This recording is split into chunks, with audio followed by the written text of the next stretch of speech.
Faculdade de Direito da USP aprova a moção de solidariedade a Alexandre de Moraes, que é professor titular da instituição, diante de possíveis sanções dos Estados Unidos. Assunto para a repórter Tawane Catan. Para os signatários, dotados de notório saber jurídico, é inaceitável que um país estrangeiro, sobretudo uma nação amiga, cogite ou pretenda censurar o integrante do judiciário brasileiro. É o que a gente vai ver aqui com a Tawane Catan, que está lá na Faculdade de Direito, com esse saber notório, deve estar até correndo pelas calçadas de tanta sabedoria que eles têm. Boa tarde, Tawane Catan. Seja muito bem-vinda ao Jornal da Oeste. Oi, Geise, muito boa tarde e boa tarde a você que nos assiste hoje aqui no Jornal da Oeste. Exatamente, você já deu a palavra, essas foram as palavras afirmadas no trecho anunciado ontem pela Faculdade de Direito da Universidade de São Paulo, essa moção de solidariedade ao ministro do Supremo Tribunal Federal, Alexandre de Moraes, que partiu do Departamento de Direito do Estado. O Moraes tem sido acusado de promover censura, principalmente depois de suspender a rede social X no ano passado, porque, segundo o ministro, a rede social teria descumprido suas ordens judiciais em solo brasileiro. Agora, para os parlamentares dos Estados Unidos, o Moraes, as suas ordens acabam atingindo empresas localizadas no país e cidadãos que estão lá nos Estados Unidos. Ainda, o ministro foi alvo de uma ação judicial que partiu da empresa Rumble e também de uma empresa do presidente dos Estados Unidos, Donald Trump. Ambas pediam que não fossem obrigadas a cumprir as ordens de Moraes. Ainda neste mês, Geise, em 21 de maio, o secretário de Estado do governo dos Estados Unidos, Marco Rubio, disse que há uma grande possibilidade do ministro ser alvo dessas sanções norte-americanas baseadas na Lei Global Magnitsky.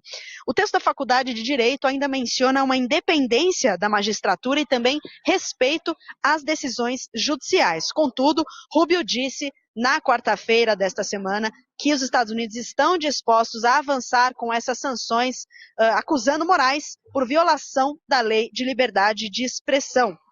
Para o Rubio, estrangeiros que trabalham para minar os direitos dos americanos não devem ter o privilégio de viajar para o país, seja na América Latina, na Europa ou em qualquer outro lugar. Rubio afirma que os dias de tratamento passivo para quem mina os direitos dos americanos acabaram. E entre as sanções previstas, né, Geise, além de proibição de entrada nos Estados Unidos, há também congelamento de ativos financeiros sob jurisdição norte-americana e ainda indivíduos sob essa sanção ficam impedidos de acessar serviços digitais operados por empresas americanas, como, por exemplo, Google, YouTube, Gmail e outras. É com você. Muito obrigada, Tawane Catan, pelas informações aqui no nosso Jornal da Oeste. Tenha um bom final de semana, até segunda-feira. Marina Helena está aí, então, Arco de São Francisco, a faculdade de Direito mais clássica do nosso país, apoiando Alexandre de Moraes, apoiando, portanto, que joguem a Constituição no lixo. É praticamente isso que eles estão apoiando. Vale lembrar que o Alexandre de Moraes dá várias aulas magnas na faculdade, inclusive quando ele dá essas aulas magnas, ele fala de extrema-direita, associa extrema-direita a nazismo, fala de coisas, de crimes de ódio, enfim, aquela coisa toda, aquele discurso todo que a gente já conhece, que sempre vem da boca do Alexandre de Moraes. Pois é, eu vejo 3 grandes problemas aí nessa moção de solidariedade ao Moraes da Faculdade de Direito da USP. A primeira delas é que, na própria declaração, eles falam o seguinte: verdadeiras democracias não se agridem, se respeitam.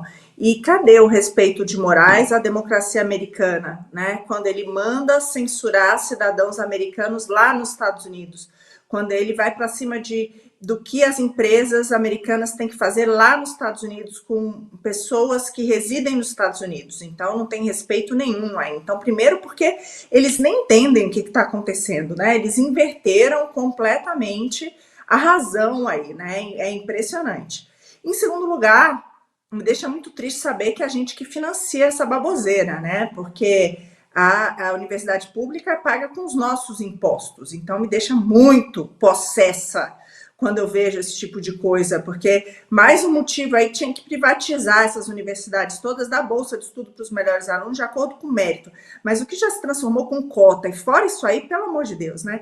E em terceiro lugar, E a gente está falando da principal faculdade de direito do país. Isso explica a nossa Suprema Corte. É daí que vem os Alexandres, entendeu? É daí que vem todos os nossos juízes. É daí que vem. E é essa cabeça. É por isso que a gente tem essa juristocracia aqui no nosso país. Porque é isso. Eles, primeiro que eles não entendem a nossa Constituição, não entendem a do outro país, né? Passam por cima dela. Então é inacreditável, mas isso aí é um suco do que é o nosso judiciário, infelizmente.